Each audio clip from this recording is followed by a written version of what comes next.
సామాజిక సాధికారిక బస్సు యాత్రలో భాగస్వామ్యం కావాలని మన మంగళగిరి విచ్చేసి తమ అమూల్యమైన సందేశం ఇచ్చిన అహ్మద్ ఖాన్ భయ్యకి నిండు నూరేళ్లు వైఎస్ఆర్సీపీ కుటుంబ సభ్యులందరి వైఎస్ జగన్మోహన్ రెడ్డి గారి ఆశీస్సులు ఉండాలని ఆ అల్లా ఆశీస్సులతో నిండు నూరేళ్లు ప్రజాసేవలో ముందుకెళ్లాలని మనస్ఫూర్తిగా కోరుకుంటూ ఇప్పుడు ఇంతటి కార్యక్రమాన్ని ఇంత దిగ్విజయంగా తక్కువ టైంలోనే ఒంటి చేత్తో తమ టీము ద్వారా మా అందరి ద్వారా నడిపిన గౌరవ పెద్దలు మంగళగిరి కోఆర్డినేటర్ అనేక నియోజకవర్గాలని ఒంటి చేత్తో వైఎస్ఆర్సీపీ విజయానికి బాటలు వేస్తున్న పెద్దలు విజయసాయి రెడ్డి గారికి హృదయపూర్వకమైన ధన్యవాదాలు తెలియజేస్తూ గౌరవనీయులు మన అందరం ఎదురు చూస్తున్న మన అన్న యంగ్ అండ్ డైనమిక్ పార్లమెంట్ సభ్యులు నందిగాం సురేష్ అన్నని మాట్లాడవలసిందిగా కోరుతున్నా. అందరికీ నమస్కారం. వేదిక మీద ఉన్న పెద్దలు, నా ఎదురుగున్న నా సహచరులందరికీ ధన్యవాదాలు తెలుపుతూ జై జగన్, జై జగన్. చంద్రబాబు నాయుడు పాలన, జగనన్న పాలనకు మనం వ్యత్యాసం తెలుసుకోవాల్సిన అవసరం ఎంతైనా ఉంది. చంద్రబాబు నాయుడు 14 సంవత్సరాలు పాలించాడు. జగనన్న 4.5 సంవత్సరాలు మాత్రమే పాలన చేశారు. జగనన్న 4 ఏళ్లలో 4.5 సంవత్సరాల్లో ఇచ్చిన హామీలన్నీ 99% హామీలు నెరవేర్చి మళ్ళీ ఓటు అడుగుతా ఉన్నాడు జగనన్న. కానీ చంద్రబాబు నాయుడు 14 సంవత్సరాలు ముఖ్యమంత్రిగా ఉండి 40 సంవత్సరాల అనుభవం చెప్పుకునే వ్యక్తి ఏదైనా ఒక పని చేశానని చెప్పి అడిగే హక్కు ఉందా అంటే చంద్రబాబు నాయుడికి ఏమీ చెప్పలేడు. మళ్ళీ కొత్తగా ఏదైనా చెప్పాలని చూస్తూ ఉంటాడు. సరే, ఎలాగో చంద్రబాబు నాయుడికి ఒక పద్ధతి, ఒక సిస్టమ్ లేదు. ఎందుకు లేదంటే చంద్రబాబు నాయుడు పార్టీ పెట్టి కష్టపడి 10 సంవత్సరాలు రన్ చేసో 20 సంవత్సరాలు రన్ చేసో మరి తను సొంతంగా ముఖ్యమంత్రి అయ్యి ఉంటే పార్టీ విలువ, తనకు విలువలు తెలిసేవి. కానీ చంద్రబాబు నాయుడు ఎక్కడి నుంచో కొట్టుకొచ్చిన పార్టీ, ఎక్కడి నుంచో లాక్కొచ్చిన పార్టీ కాబట్టి అతనికి విలువలు లేవు. ఎప్పుడు కూడా వేదిక మీద దొరికితే ఏది పడితే అది మాట్లాడి ఇచ్చలవిడిగా హామీలు ఇచ్చిన తర్వాత గెలిచేదాకా మన భుజాల పైన చేతులు వేసి గెలిచిన తర్వాత మాత్రం మన పేక మీద కాలేసి నుంచొని మాట్లాడతాడు చంద్రబాబు నాయుడు.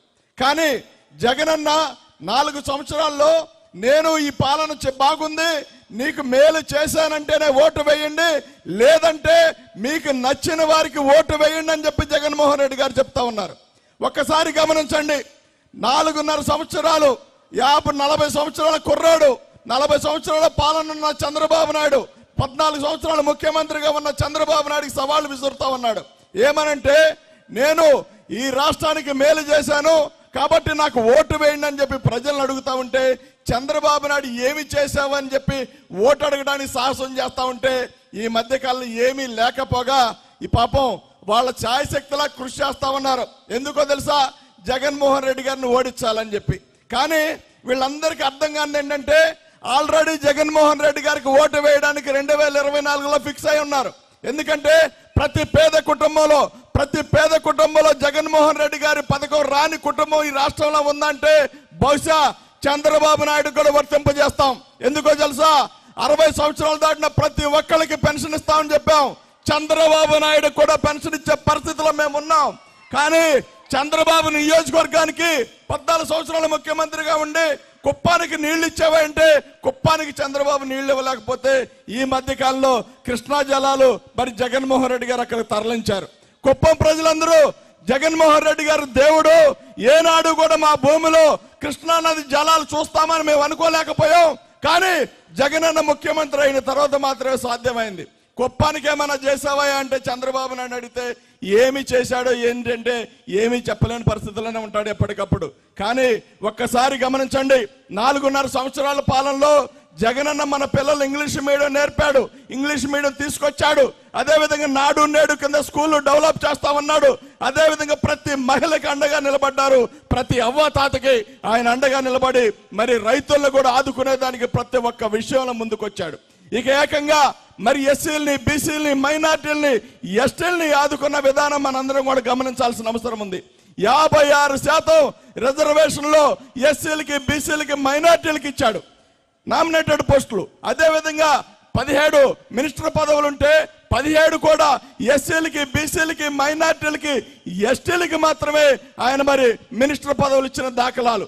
ఉమ్మడి రాష్ట్రంలో కూడా ఏ నాయకుడు, ఏ ముఖ్యమంత్రి అలాంటి డేరింగ్ డాషింగ్ నిర్ణయాలు తీసుకోలేకపోయాడు. అదేవిధంగా ఇవాళ దళితుల్ని ఎక్కడైనా చంద్రబాబు నాయుడు ఒకసారి అవమానపరిచాడు, గుర్తుపెట్టుకోండి.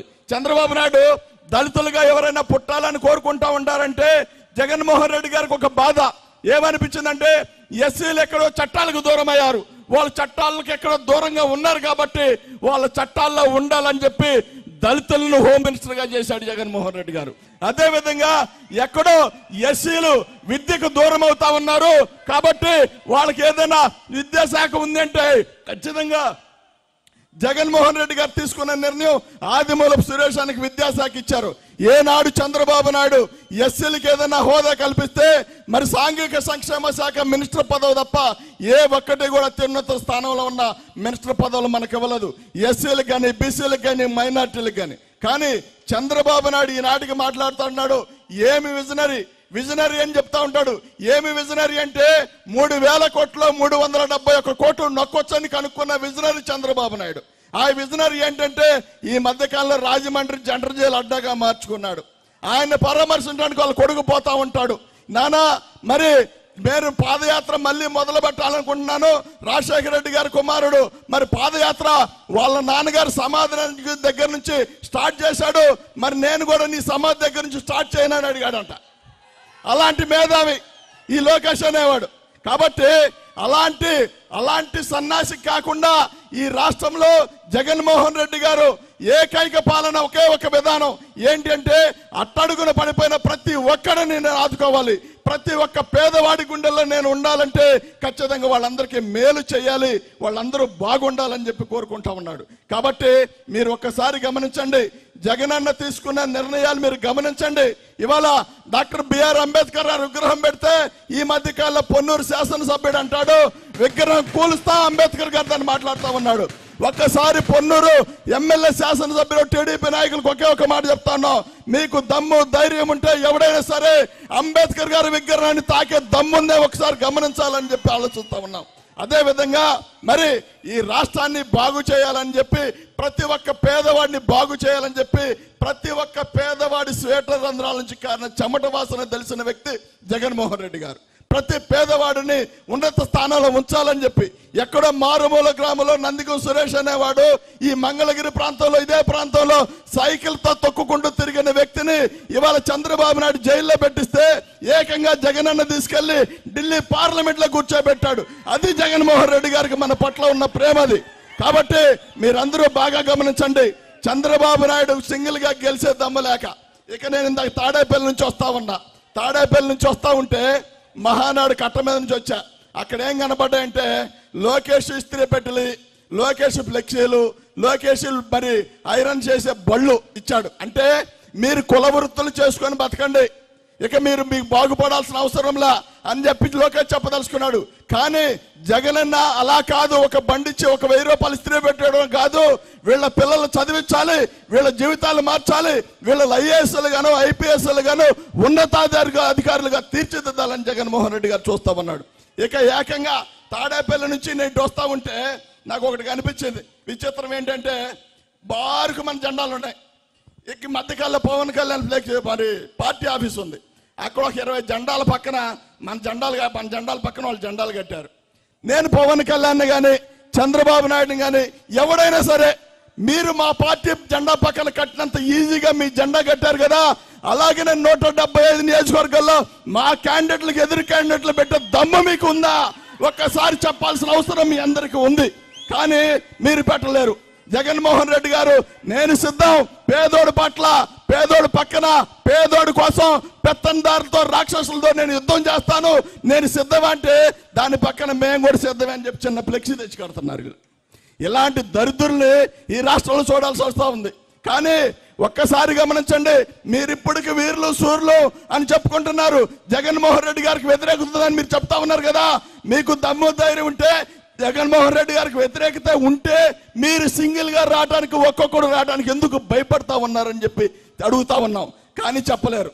నేను ఒక సినిమా చూసా, ఏంటంటే ఆ ఫైటింగ్ టైంలో చిరంజీవి ఒక మాట అంటాడు. ఏమనంటే, రే మీలో ఎవడైనా దమ్మున్న మగాడు రావచ్చు అంటే అయ్యా కొడుకు పక్క పక్క నుంచొని వెళ్ళొచ్చుగా నువ్వు అంటాడు తండ్రి కొడుకుని. వాడు పిలుస్తుంది మగాడు నాన్న మన్నం కాదన్నాడంట. ఆడు పిలుస్తుంది మగాడిని మనల్ని కాదు నాన్న అన్నాడంట. ఆ సినిమా ఏదో చిరంజీవి మీ అందరికి అర్థమై ఉంటుంది. కాబట్టి జగన్మోహన్ రెడ్డి గారిని ఎదుర్కోవాలన్నా, జగన్మోహన్ రెడ్డి గారిని ఢీ కొట్టాలన్నా అవకాడ వ్యక్తి కూడా మరో జగన్మోహన్ రెడ్డి గారు అయ్యే ఉండాలి తప్ప ఇంకెవ్వడం వల్ల సాధ్యం కాదు. ఈ మధ్య కాలంలో అందరు వెళ్ళిపోయారు. ఇక పాపం మన బ్లడ్ రిలేషన్ కూడా వచ్చేసారు. వాళ్ళు కూడా వచ్చి జగనన్న పైన రాజశేఖర రెడ్డి గారిని పొట్టన పెట్టుకున్న కాంగ్రెస్ పార్టీ, రాజశేఖర రెడ్డి గారిని పొట్టన పెట్టుకుంది కాంగ్రెస్ పార్టీ అని దేశం అంతా అనుకుంటున్న సందర్భాల్లో తెలంగాణలో వైఎస్ఆర్టీపీని పెట్టి ఆ పార్టీని కాంగ్రెస్ లో విలీనం చేసి మళ్ళీ తగుదనమ్మా అని వచ్చి జగనన్న పైన మాట్లాడుతా ఉన్న మన బ్లడ్ మన గురించి తెలిసిన విషయమే. ఇక ఏకంగా ఇక రావాల్సిన ఈ రాష్ట్రానికి మనకు శత్రువులు ఎవరైనా ఉన్నారంటే కేఏ పాల్ మాత్రమే. ఇక వచ్చే వాళ్ళందరూ వచ్చారు, ఇక కేఏ పాల్ మాత్రమే మిగిలాడు. కేఏ పాల్ గారికి ఉన్న నీతి కూడా ఈ నాయకులకు లేదు. కేఏ పాల్ గారు ఏం చెప్తా ఉంటాడు, ఏది ఏమైనా 175 కాదు 10 నియోజకవర్గాలను నా అభ్యర్థులు పెడతాను తప్ప నా పార్టీని ఎవరి దాంట్లో కలపోను అని చెప్తాడు కేఏ పాల్. కేఏ పాల్కున్న దమ్ము కూడా ఈ నాయకులు లేదు.